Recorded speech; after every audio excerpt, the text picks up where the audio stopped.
kama unampenda mwasi basi muache. Yani kama unampenda mkeo muache kabisa. Ni bado nampenda. Najua kama unampenda, ndio maana nakwambia muache.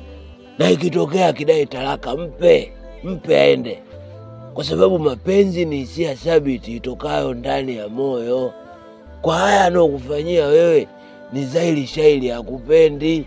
Fanya maamuzi. Haijalishi umemweka kwenye moyo wako kiasi gani.